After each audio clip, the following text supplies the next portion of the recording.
Hello aspirants, my name is Rajiv Ahir and I welcome you all to UPSC Mantra. UPSC और state PCS के अलावा अलग अलग competitive examinations के लिए आर्ट एंड कल्चर की एक सीरीज शुरू की है, जिसमें आज का सेशन हमारा होगा आर्ट एंड आर्किटेक्चर किसका, केव्स का। केव आर्किटेक्चर के बारे में बहुत सारी चीज़ें एग्जाम्स में आ चुकी हैं और शायद आने वाले वर्षों में भी एग्जामिनेशंस में ये पूछी जाएंगे, तो काफ़ी इंपॉर्टेंट होता है केव आर्किटेक्चर। अभी केव आर्किटेक्चर क्या है, कब से इसकी शुरुआत होती है, कैसे केव्स बनाई जाती हैं, कौन कौन से राजाओं ने इसको प्रमोट किया है, क्या शैली का यूज़ होता है, कौन सा स्टाइल है इसमें, पर्पस क्या है केव्स में, किस प्रकार से केव्स को यूज़ किया जाता है, किस पर्पस के लिए किया जाता है, तमाम सारे सवालों के जवाब आज के हम इस सेशन में जानने की कोशिश करेंगे। केव आर्किटेक्चर में सबसे पहले तो आपको ये समझना जरूरी है कि एंशियंट इंडिया के टाइम से ही केव आर्किटेक्चर बहुत पॉपुलर था और मौर्य साम्राज्य में तो इसका परफेक्शन आ चुका था। एक बड़े रॉक स्ट्रक्चर से, सिंगल रॉक स्ट्रक्चर से किसी केव को कार्व आउट करना, इसमें परफेक्शन है मौर्यास का। अब ये केव्स क्यों यूज़ होती हैं? ये मोस्टली जैन मुनि, हिंदू जो है भिक्षुक हैं, उनके अलावा बौद्ध भिक्षुक, इन सब के निवास स्थान के लिए और पूजा स्थल के लिए इस्तेमाल होती थी। Meaning, Buddhist monks were using these caves as their chaityas and viharas. Chaityas क्या होते हैं? ये बौद्ध भिक्षुकों के पवित्र पूजा स्थल होते हैं। और विहारास क्या होते हैं?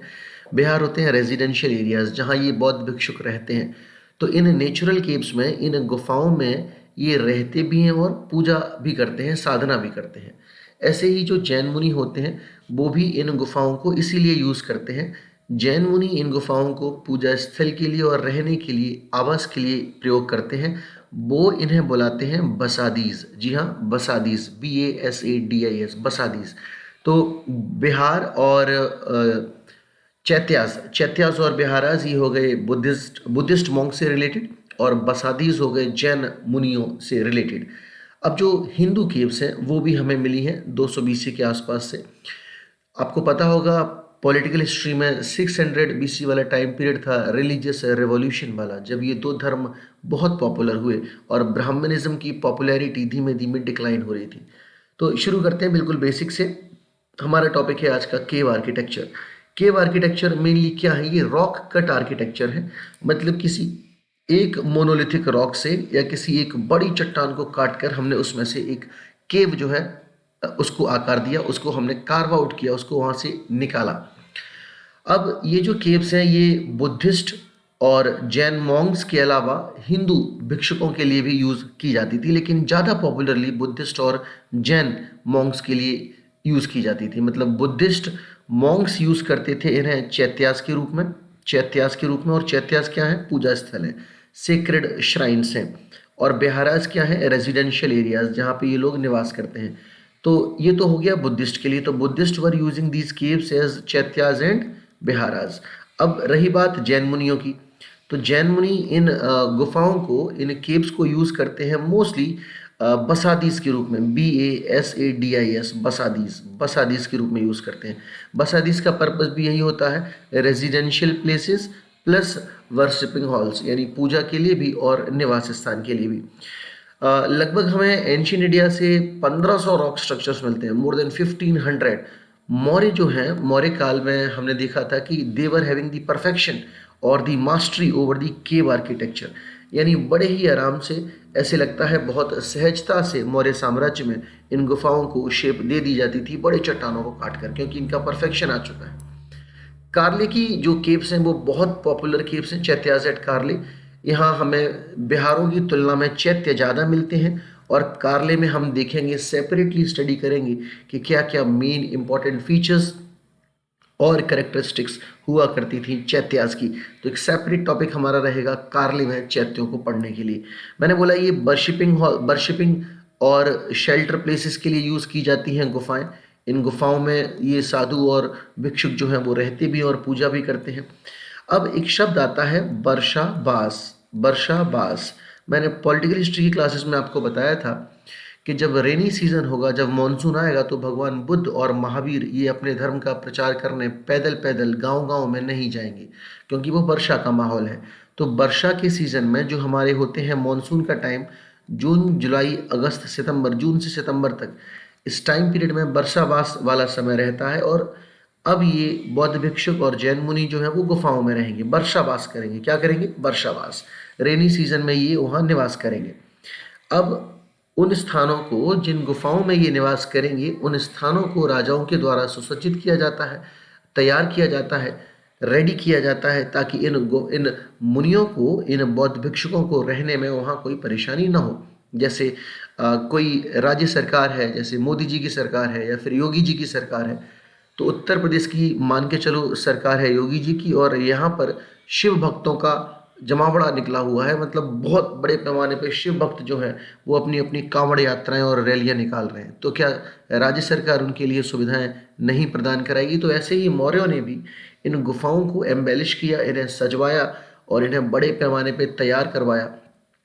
तो इसीलिए रॉक आर्किटेक्चर एक सेपरेट टॉपिक हो जाता है स्टडी करने के लिए।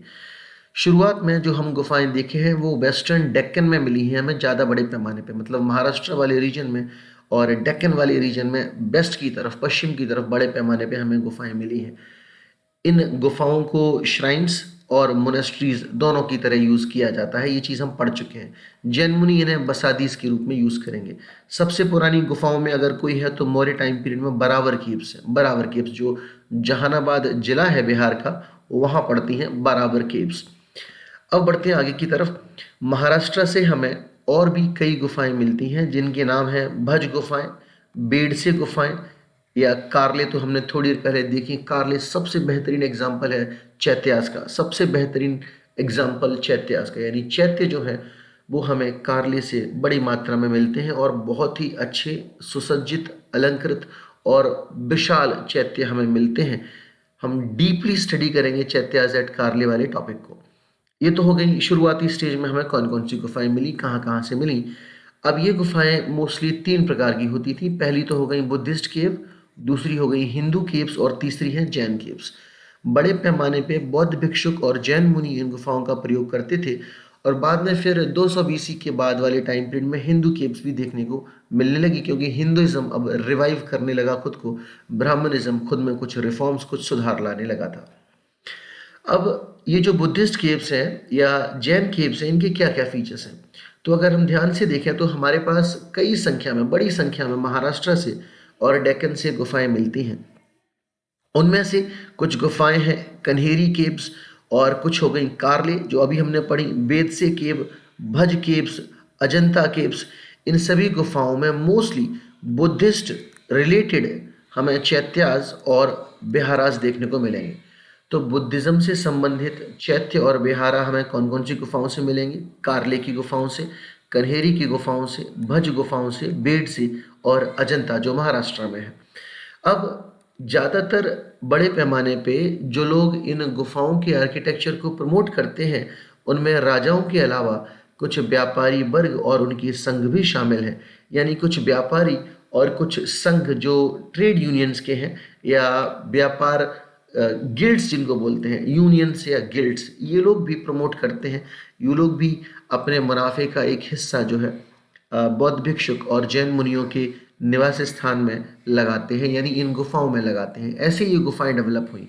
ये गुफाएं जो नेचुरल केव्स थी वो अब केव आर्किटेक्चर के रूप में सेपरेट टॉपिक के रूप में पढ़ी जा रही है। रीजन है the kings and the guilds और the unions, they invested in these caves and the caves were prepared for the living and the worshipping halls of the Buddhist and Jain monks. अब एक एक करके इन गुफाओं को हम in depth study करने की कोशिश करते हैं। सबसे पहले हमारे पास है चैत्य केव्स। चैत्य केव्स जो है they are known as a places of worship. अब जरा ध्यान से सुनना, हमने स्तूप आर्किटेक्चर पढ़ा था और स्तूप आर्किटेक्चर में हमने देखा था कि एक स्थान है सेंटर में जहाँ बुद्ध के रेलिक्स अवशेष रखे हुए हैं, उसके ऊपर एक माउंट, एक टीला है। तो ये जो बुद्धा के रेलिक्स हैं ये इस स्थान को पवित्र स्थान बनाते हैं, क्योंकि किसी पवित्र आत्मा या महाआत्मा के यहाँ पर अवशेष रखे हुए, तो ये स्थान पवित्र स्थान हुआ। हम देखेंगे कि शुरुआत में जो हीनियान ग्रुप है बुद्धिज्म का, हीनियान ग्रुप कौन सा है? अगर मैं आपको याद दिलाऊं, ये वो हैं जो बुद्ध को एज अ टीचर मानते हैं, वो बुद्ध को भगवान नहीं मानते और बुद्ध के जो ओरिजिनल प्रिंसिपल्स हैं उन्हीं को फॉलो करते हैं, हीनयान, अनलाइक महायान, है ना। तो ये जो हीनयान है इनसे रिलेटेड शुरुआती जो हमारी स्ट्रक्चर्स हैं जो आपको मिलेंगी गुफाओं में, वो आपको देखने को मिलेंगी।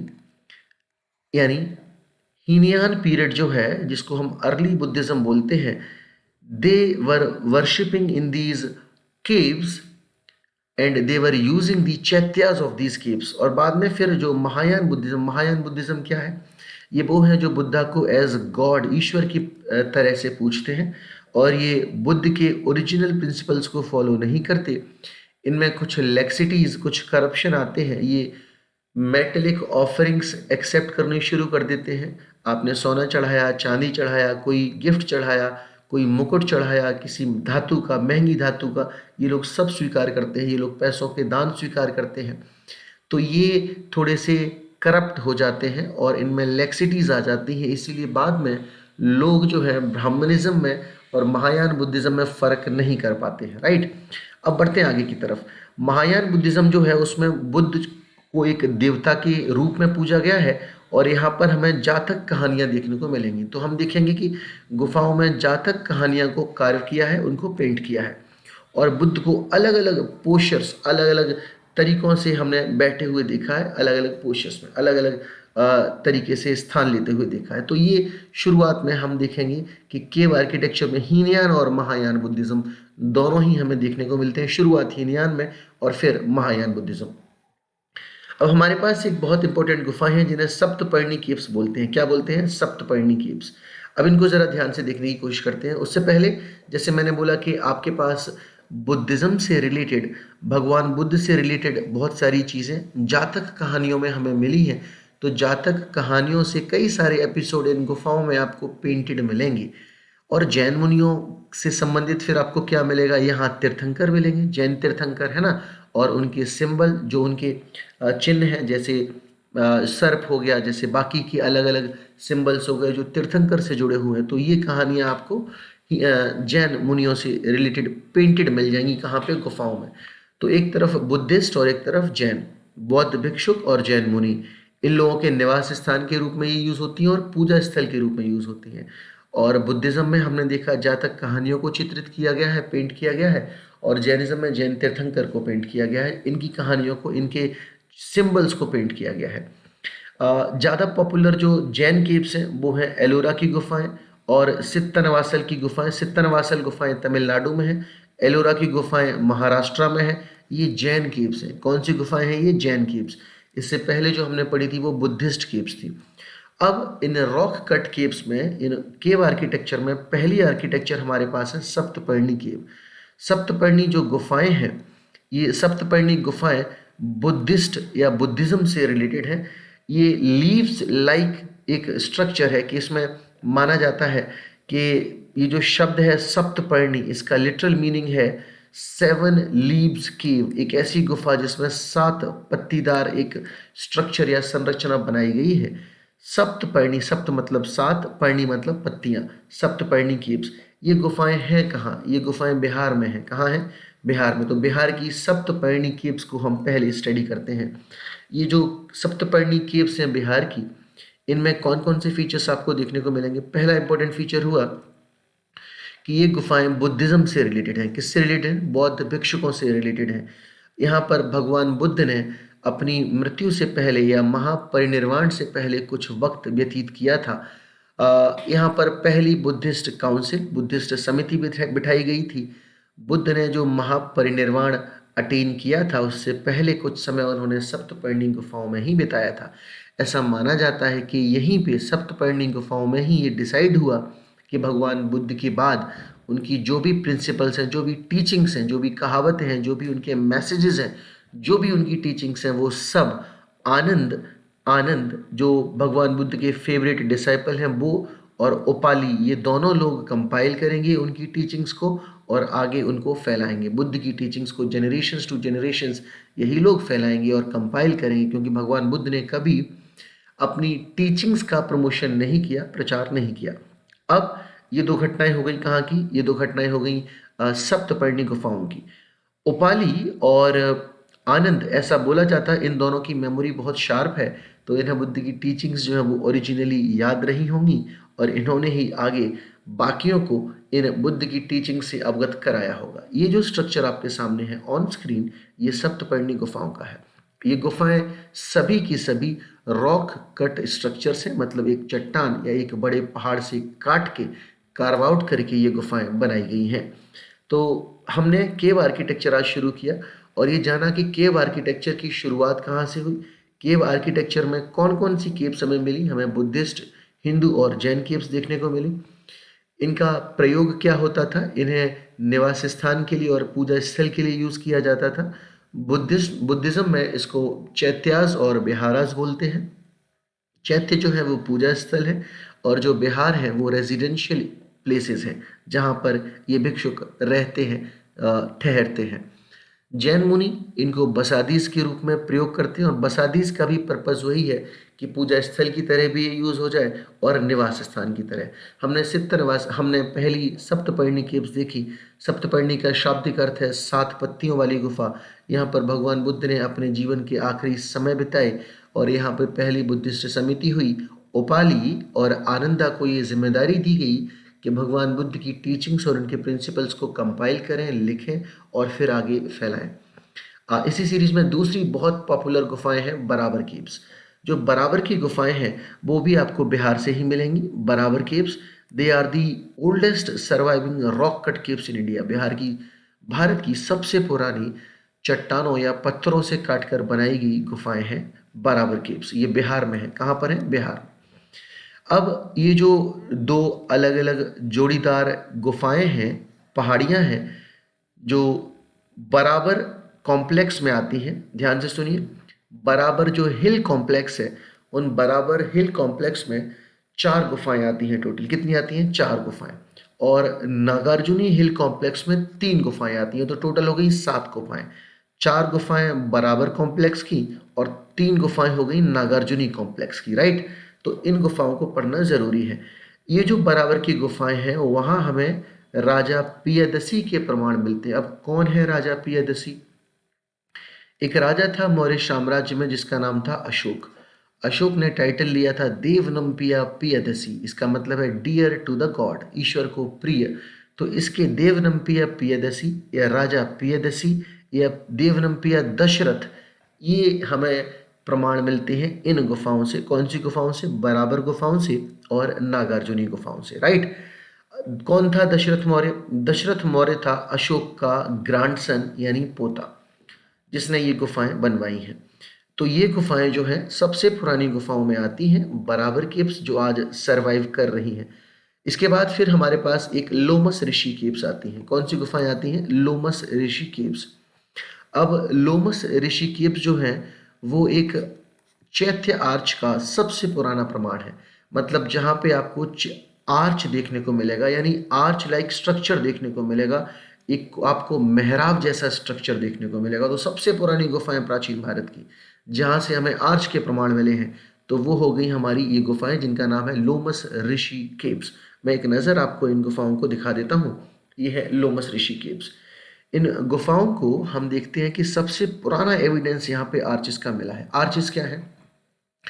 जब हम इंडो इस्लामिक आर्किटेक्चर पढ़ेंगे या मेडिवल इंडिया के आर्किटेक्चर को स्टडी करेंगे तो दिल्ली सल्तनत, मुगल सल्तनत में हम आर्चिस को, डोम्स को बड़े पैमाने पे फ्रीक्वेंटली देखेंगे कि हम इनका बहुत बड़े स्तर पर यूज़ हुआ है, प्रयोग हुआ है। तो पुराने केव आर्किटेक्चर में सबसे पुरानी गुफाएं जहाँ से हमें आर्चिस मिले हैं वो हैं आपकी लोमस ऋषि केव्स। तो ये लोमस ऋषि केव्स हैं। एक नज़र इन गुफाओं के डेकोरेशन पे, एम्बेलिशमेंट पे डालते हैं। अगर आप ध्यान से देखेंगे तो ये जो स्ट्रक्चर है, ये स्ट्रक्चर 3 अलग अलग पट्टियों में कार्व आउट है और ये सराहनीय है। कैसे उन्होंने पहाड़ को काटकर, चट्टान को काटकर एक गुफा बनाई होगी और उस गुफा में भी कैसी बेहतरीन नक्काशी उन्होंने, कार्विंग्स या डिजाइनिंग्स बनाई हैं, ये काबिल तारीफ है। ज़रा ध्यान से देखिए, ये अलग अलग हमें एलिफेंट की स्कल्पचर्स, मूर्तियां देखने को मिल रही हैं, जिन मूर्तियों को इसी पत्थर, इसी पहाड़ से काट कर, कार्व आउट करके इसी में एज अ स्ट्रक्चर तैयार किया है, जो अलग से नहीं बनी हुई है, इसी पहाड़ को काट कर इसी में बनाई गई है। ऊपर ये जो आपको जालीनुमा स्ट्रक्चर दिख रहा है, ये भी इनबिल्ट स्ट्रक्चर है। ये दरअसल 2 रूम्ड हॉल है। ये पहला एंट्रेंस हॉल है, इसके अंदर एक और बड़ा हॉल है। तो ये जो केव बनाई गई है, लोमस ऋषि केव, इस केव के बारे में हम कल के सेशन में चर्चा करेंगे। आज के सेशन के लिए बस इतना ही। मैं मिलता हूँ आपसे अगले सत्र में कल इस केव आर्किटेक्चर को आगे बढ़ाएंगे। तब तक के लिए अपना ख्याल रखिए। Take very good care of your self. Continue learning. Jai Hind.